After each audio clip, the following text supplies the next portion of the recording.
Introduction. I want to start by saying this is not a motivational talk, nor is it about pushing you to take any action. My only goal here is to help you change your perspective. I want to sharpen your understanding so that we can begin to see the hidden aspects of how lust works and how to break free from its illusions. After watching this video, I hope your outlook on lust will change. Formation of lust. First, we need to understand how lust forms. It's common knowledge that this begins at a young age, but what really triggers it? It starts when we see specific parts of the human body, those that are often considered sexually attractive, like the hips, breasts, penis, chest, etc. A glimpse of these areas can trigger your hormones. In males, testosterone gets activated, and in females, the oxytocin, estrogen, and progesterone come into play. These hormones are responsible for sexual desire. Additionally, dopamine and serotonin, which are neurotransmitters, play a role in giving you that pleasurable feeling when you're attracted to someone. This is the science behind it. How to control lust. Now, let's move to the main point. How can you control lust? And more importantly, how can you maintain balance? Everyone wants to control it, but often struggles to do so. So what should you do? Take a completely naked or exposed picture of a human body. If you're a girl, choose a picture of a man that you find attractive. If you're a guy, pick an image of a woman that appeals to you. Look at it carefully. Which parts trigger your hormones?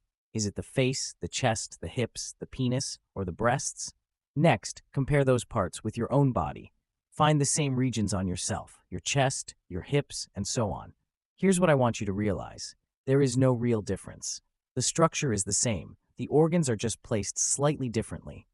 Yes, some differences exist. Men don't have breasts like women don't have a penis, and bodies can differ in muscularity. But in the end, the same bones, the same flesh, and the same basic structure exist in both genders. Now think about this.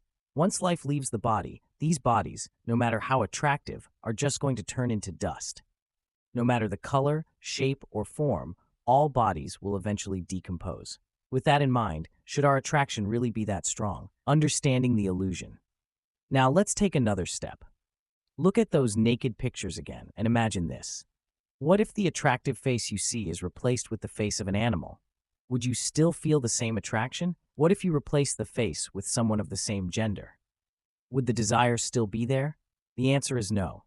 This proves that the feeling of attraction is tied to something very superficial and temporary. Let's say, years later, the person you're attracted to ages and their body changes. Will you still feel the same lustful attraction? Probably not. This shows that lust is an illusion, a trick played by hormones and visual stimulation. Another example, take some clay and sculpt it into a human body with all the attractive features you think about, muscularity, wide hips, prominent breasts, or whatever it may be. Initially, you might feel some attraction to it, but eventually, you'll realize it's just clay. The conclusion? This lust we feel is nothing more than an illusion.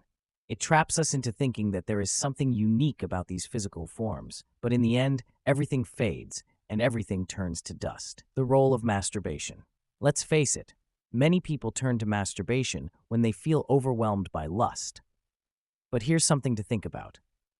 After you finish and the hormones like dopamine and testosterone begin to decrease, your mind enters a state of clarity. At that point, you start to reflect on what you were doing, and feelings of guilt often arise. You begin to wonder, why did I even do this? It's in these moments, when your hormones are no longer controlling your thoughts, that you can think logically. This is when you can go back to those points I mentioned earlier.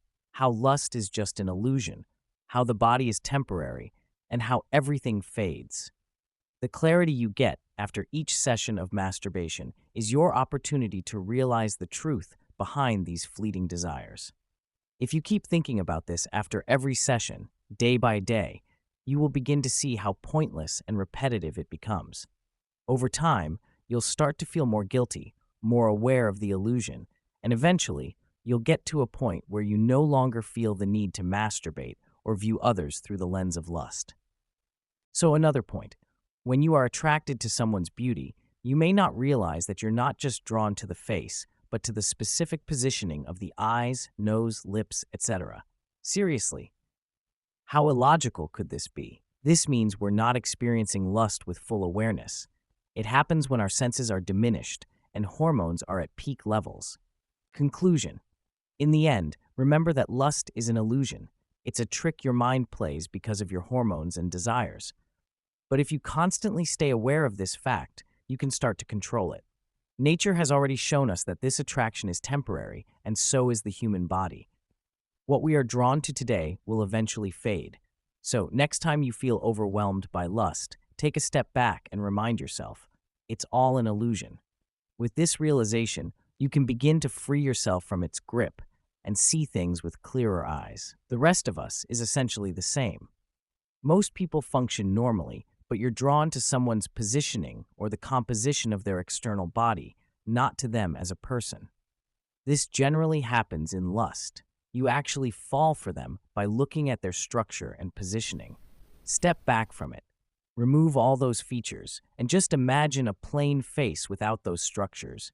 Then you'd realize that you were driven by the external appearance without knowing the person. The power that attracts you is simply the power of illusion. By analyzing and following these points, you would become one of the most peaceful and powerful people, having conquered lust in every aspect. This concludes the video. I hope this perspective will help you think differently about lust and encourage you to stay aware of its fleeting nature.